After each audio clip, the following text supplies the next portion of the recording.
ഒരു കാലത്ത് നാഗരികതയുടെ വിളനിലമായിരുന്ന മെക്സിക്കോ ഇന്ന് ലഹരിയുടെ കരാള ഹസ്തത്താൽ പിടിമുറുക്കപ്പെട്ട ഒരു രാജ്യമായി മാറിയിരിക്കുന്നു എന്ന് മാത്രമല്ല, അമേരിക്ക ഉൾപ്പെടെയുള്ള രാജ്യങ്ങൾക്ക് അത് വൻ ഭീഷണിയായി മാറുകയും ചെയ്തിരിക്കുകയാണ്. വർഷങ്ങളായി ലഹരിയുടെ അതിപ്രസരത്തിലേക്ക് ആ രാജ്യത്തെ തള്ളിവിട്ട ലോകം കണ്ട ഏറ്റവും വലിയ ലഹരി രാജാവ് എൽമൻജോ ഒസോഗോര ഇന്ന് കൊല്ലപ്പെട്ടതോടെ മെക്സിക്കോയുടെ തെരുവുകളിൽ കൂട്ട നിലവിളികൾ ഉയരുകയാണ്. മെക്സിക്കൻ സൈന്യവുമായി ഉണ്ടായ ഏറ്റുമുട്ടലിനെ തുടർന്നാണ് ഈ ലഹരി സംഘ തലവൻ കൊല്ലപ്പെടുന്നത്. മെക്സിക്കോയുടെ 38 സംസ്ഥാനങ്ങളിലും അമേരിക്കയുടെ 50 സംസ്ഥാനങ്ങളിലും ഏഷ്യ, യൂറോപ്പ്, ഓസ്ട്രേലിയ തുടങ്ങിയ വൻകരകളിലും കൃത്യമായ നെറ്റ്വർക്കുകൾ ഉള്ള ലഹരി മാഫിയയാണ് എൽമാൻജോയുടെ സാമ്രാജ്യം. എൽമാൻജോയുടെ കാട്ടലിൽ എത്ര പേർ ഉണ്ടെന്ന കാര്യത്തിൽ കൃത്യമായ ഒരു ഔദ്യോഗിക കണക്കില്ലെങ്കിലും വിവിധ അന്താരാഷ്ട്ര ഏജൻസികളുടെ റിപ്പോർട്ടുകൾ പ്രകാരം ഏകദേശം 18,000 മുതൽ 35,000-ലധികം വരുന്ന സജീവ അംഗങ്ങൾ ഈ ഗ്രൂപ്പിൽ ഉണ്ട് എന്ന് കണക്കാക്കപ്പെടുന്നു. ഇതിൽ മുൻ സൈനികർ, കൂലിപ്പടയാളികൾ, വിവരങ്ങൾ കൈമാറുന്നവർ എന്നിവർ ഉൾപ്പെടും. ഇവർക്ക് ഗ്രൂപ്പോ അല്ലെങ്കിൽ എലൈറ്റ് ഗ്രൂപ്പോ എന്ന പേരിൽ ഒരു പ്രത്യേക സൈനിക വിഭാഗം തന്നെയുണ്ട്. അത്യാധുനിക ആയുധങ്ങളും ഡ്രോണുകളും ഉപയോഗിക്കാൻ പരിശീലനം ലഭിച്ചവരാണിവർ. മെക്സിക്കോയിലെ ഭൂരിഭാഗം സംസ്ഥാനങ്ങളിലും അമേരിക്കയിലെ എല്ലാ സംസ്ഥാനങ്ങളിലും ഇവർക്ക് സാന്നിധ്യമുണ്ട്. കൂടാതെ യൂറോപ്പ്, ഏഷ്യ, ഓസ്ട്രേലിയ എന്നിവിടങ്ങളിലേക്കും അവരുടെ ശൃംഖല വ്യാപിച്ചു കിടക്കുകയാണ്. നിർണായക സ്വാധീനവും ചങ്ങലകളുമുള്ള ഒരു സമാന്തര സർക്കാർ കണക്കെ പ്രവർത്തിക്കുന്ന ഒരു വൻ സംഘമാണ് എൽമാൻജോയുടെ ജലീസ്കോ ന്യൂ ജനറേഷൻ കാർട്ടൽ അഥവാ CJNC. എൽമാൻജോ കൊല്ലപ്പെട്ടതോടെ 10ഓളം വരുന്ന സംസ്ഥാനങ്ങളിൽ റോഡ് ഉപരോധിച്ചും വാഹനങ്ങൾ തടഞ്ഞും കെട്ടിടങ്ങൾക്ക് തീയിട്ടും കെട്ടിടങ്ങൾ തകർത്തും വിമാനത്താവളങ്ങൾ കയ്യേറിയും എൽമാൻജോയുടെ ലഹരി സംഘം അവരെ പിന്തുണക്കുന്നവരും പരിഭ്രാന്തി പരത്തിക്കൊണ്ടിരിക്കുകയാണ്. ഈ സംഘം കേവലം ഒരു ലഹരി മാഫിയ സംഘങ്ങൾ മാത്രമല്ല, ലോകത്തെമ്പാടും പടർന്നു പന്തലിച്ച ഒരു സമാന്തര ഭരണകൂടം തന്നെയായിരുന്നു. മെക്സിക്കൻ സൈന്യവുമായുള്ള ഏറ്റുമുട്ടലിൽ ഇദ്ദേഹം കൊല്ലപ്പെട്ടു എന്ന വാർത്തകൾ ലോകത്തെ ഞെട്ടിച്ചിരിക്കുകയാണ്. ഒരു സാധാരണ കുടുംബത്തിൽ ജനിച്ച് അവാക്കാഡോ തോട്ടങ്ങളിൽ ജോലി ചെയ്തിരുന്ന എൽമൻജോ 10ാം വയസ്സിൽ പഠനം ഉപേക്ഷിച്ചാണ് ലഹരി ലോകത്തേക്ക് എത്തുന്നത്. പിന്നീട് അമേരിക്കയിലേക്ക് കുടിയേറുകയും അവിടെ ലഹരിക്കടത്തിന് പിടിയിലായി നാട് കടത്തപ്പെടുകയും ചെയ്തു. മെക്സിക്കോയിൽ തിരിച്ചെത്തിയ അദ്ദേഹം പോലീസ് ഉദ്യോഗസ്ഥനായി ജോലി ചെയ്തെങ്കിലും പിന്നീട് ലഹരി മാഫിയയുടെ തലവനായി മാറുന്നു. മറ്റു കാർട്ടലുകളിൽ നിന്ന് വ്യത്യസ്തമായി CJNG ഒരു സൈന്യത്തെ പോലെയാണ് പ്രവർത്തിച്ചിരുന്നത്. ആയുധങ്ങൾ, റോക്കറ്റ് ലോഞ്ചറുകൾ, വെടിയുണ്ടകളേൽക്കാത്ത കവചിത വാഹനങ്ങൾ, സ്ഫോടക വസ്തുക്കൾ ഘടിപ്പിച്ച ഡ്രോണുകൾ എന്നിവ ഇവർ ഉപയോഗിച്ചിരുന്നു. 2015-ൽ മെക്സിക്കൻ സൈന്യത്തിന്റെ ഹെലികോപ്റ്റർ ലോഞ്ചർ ഉപയോഗിച്ച് വെടിവെച്ചതോടെയാണ് എൽമൻജോ ലോക ശ്രദ്ധയിലേക്ക് വരുന്നത്. പ്രതിവർഷം ശതകോടിക്കണക്കിന് ഡോളറാണ് ഈ സാമ്രാജ്യത്തും ലാഭമുണ്ടാക്കുന്നത്.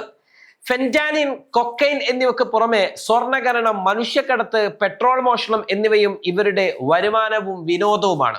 മെക്സിക്കൻ ജനതയ്ക്കിടയിൽ കാർട്ടലുകളെ കുറിച്ചുള്ള മനോഭാവം ഭയവും നിസ്സഹായാവസ്ഥയും നിറഞ്ഞതാണ്. ഇതിനെ പ്രധാനമായും പല തരത്തിൽ തിരിക്കാം. ഒന്ന്, ഭയവും വെറുപ്പും. ഭൂരിഭാഗം ജനങ്ങളും കാർട്ടലുകളെ കാണുന്നത് തങ്ങളുടെ ജീവിതം തകർക്കുന്ന രാക്ഷസന്മാരായിട്ടാണ്. തട്ടിക്കൊണ്ടുപോകൽ, കൊലപാതകങ്ങൾ, നിർബന്ധിത പണം പിരിക്കൽ എന്നിവ മൂലം ജനങ്ങൾ കടുത്ത ഭീതിയിലാണ്. 50,000-നടുത്ത് വരുന്ന ഈ സായുധ സമാന്തര സൈനികരെന്ന് തോന്നിപ്പിക്കുന്ന ലഹരി സംഘം ഏത് നിമിഷവും ഏത് വീടുകളിലേക്കും ഇരച്ചെത്തും. സമാന്തര പോലീസോ ഭരണകൂടമോ എല്ലാം ഇവർ തന്നെ. വിധി പറയുന്ന ജഡ്ജിയും വിധിക്കുന്ന ആരാച്ചാരും ഇവർ തന്നെ. അതുകൊണ്ട് ജനങ്ങൾ ഭയവിഹ്വലരാണ്. പലയിടങ്ങളിലും യുവാക്കളെയും കുട്ടികളെയും നിർബന്ധപൂർവം ഇവരുടെ കൊള്ളസംഘത്തിലേക്ക് ചേർക്കും. ഇതിനെ എതിർക്കുന്ന കുടുംബങ്ങൾ ക്രൂരമായി ശിക്ഷിക്കപ്പെടും. കാർട്ടലുകളുടെ ആഭ്യന്തര യുദ്ധം കാരണം ആയിരക്കണക്കിന് സാധാരണക്കാരാണ് സ്വന്തം നാടും വീടും ഉപേക്ഷിച്ച് അമേരിക്കയിലേക്കും അയൽ രാജ്യങ്ങളിലേക്കും പലായനം ചെയ്തുകൊണ്ടിരിക്കുന്നത്. ഇവർക്ക് മറ്റൊരു മുഖം കൂടിയുണ്ട്, അഥവാ റോബിൻഹുഡ് പ്രതിച്ഛായ. നാർക്കോ പോപ്പുലിസം എന്നാണ് ഇതിൽ പറയുന്നത്. ചില പ്രത്യേക മേഖലകളിൽ കാർട്ടലുകൾക്ക് ജനപിന്തുണ ലഭിക്കാറുണ്ട്. ഇത് മനഃപൂർവ്വം നിർമ്മിക്കുന്ന ഒന്നാണ്.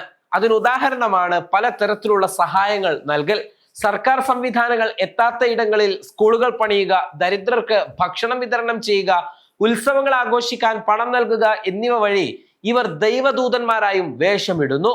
പോലീസ് അഴിമതിയും പരാജയവുമായ ഇടങ്ങളിൽ നീതി നടപ്പിലാക്കാൻ ഇവർ എത്തുന്നു എന്നൊരു ധാരണയും ചിലർക്കുണ്ട്.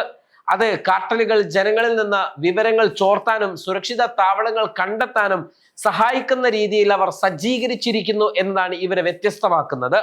ഇവർ പിന്നീട് അമേരിക്കയുടെ കണ്ണിലെ കരടായി മാറുകയാണ്. അഥവാ അമേരിക്ക ലോക പോലീസ് സമീപയും അമേരിക്കയുടെ ആഭ്യന്തര രാഷ്ട്രീയത്തിലും ആഭ്യന്തര സാമൂഹിക വിഷയത്തിലും ഏറ്റവും വലിയൊരു വിപത്തായി ഇവരുണ്ടാക്കുന്ന ഈ ലഹരി പ്രശ്നം അമേരിക്കയെ അലട്ടി. അമേരിക്കയുടെ മനുഷ്യ വിഭവത്തെ പോലും സാരമായി ബാധിച്ച ഒന്നായിരുന്നു അമേരിക്കയിൽ അല്ലെങ്കിൽ തങ്ങളുടെ രാജ്യത്ത് വ്യാപിച്ചു കിടന്ന ലഹരി മാഫിയയുടെ വേരുകൾ. നിയന്ത്രിക്കാൻ കഴിയാത്ത അത്രമേൽ അത് വളർന്ന് പന്തലിച്ചു. 2024 മാത്രം ലഹരി ഉപയോഗിച്ച് മരണപ്പെട്ടത് ഏകദേശം 80,000 പേരാണ്. 2025 ഇത് 74,000 കുറഞ്ഞുവെങ്കിലും അതിന്റെ പ്രശ്നങ്ങൾ ഇപ്പോഴും നിലനിൽക്കുകയാണ്. 2022 ആ കണക്ക് 1,10,000 എന്ന് ഓർക്കണം. ഈ മരണങ്ങളിൽ ഭൂരിഭാഗവും ഫെന്റാനിൽ എന്ന മാരക വിഷം കഴിച്ചുകൊണ്ടാണ്. വെറും 2 മില്ലിഗ്രാം അഥവാ ഒരു പെൻസിലിന്റെ തുമ്പിലുള്ള അത്രയും ഭാഗം ഉള്ളിൽ ചെന്നാൽ പോലും മനുഷ്യൻ മരണത്തിലേക്ക് തള്ളിവിടപ്പെടും. നിയമപരമായ ചരക്ക് നീക്കങ്ങൾ നടത്തുന്ന ട്രക്കുകൾ, മറ്റു വാഹനങ്ങൾ എന്നിവ വഴി അതിലെ രഹസ്യ അറകളിൽ സൂക്ഷിച്ചുകൊണ്ടാണ് ലഹരി സംഘം ഈ ലഹരി അമേരിക്കയിലേക്ക് കടത്തിയിരുന്നത്.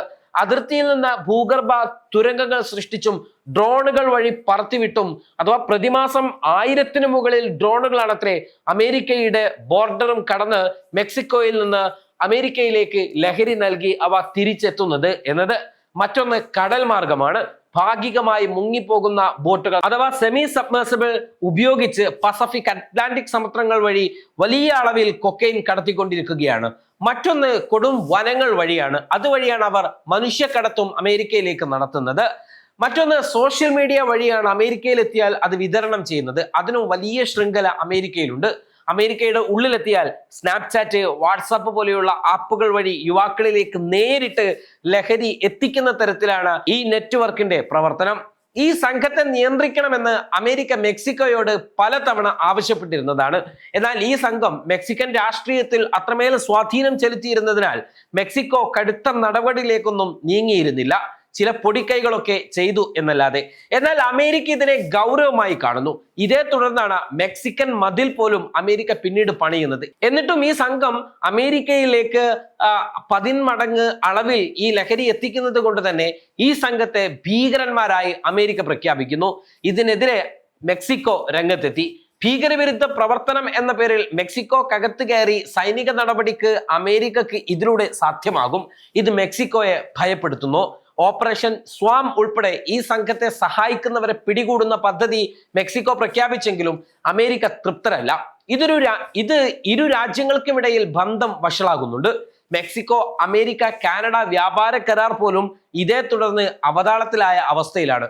ഒന്നുകിൽ സൈനിക നടപടി, അല്ലെങ്കിൽ സാമ്പത്തിക ഉപരോധം, പിന്തുണക്കുന്നവർക്ക് ശിക്ഷ എന്നിങ്ങനെ കാര്യങ്ങൾ പോകുമ്പോൾ മെക്സിക്കോക്ക് മുൻപിൽ വെല്ലുവിളി വലുതായിരുന്നു. അമേരിക്കൻ സൈന്യം മെക്സിക്കോയിൽ പ്രവേശിക്കുന്നത് രാജ്യത്തിന്റെ സ്വതന്ത്രമായ നിലനിൽപ്പിനെ ബാധിക്കുമെന്ന് മെക്സിക്കോ ഭയപ്പെട്ടു.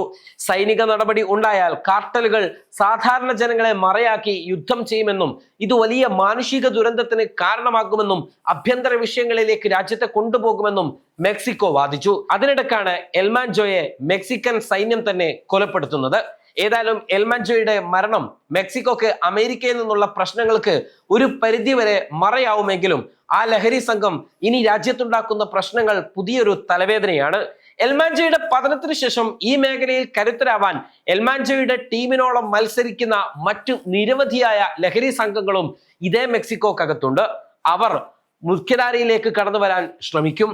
ഇതും പുതിയ വെല്ലുവിളി തന്നെയാണ്. Waytonikah.com, the exclusive Muslim matrimonial site.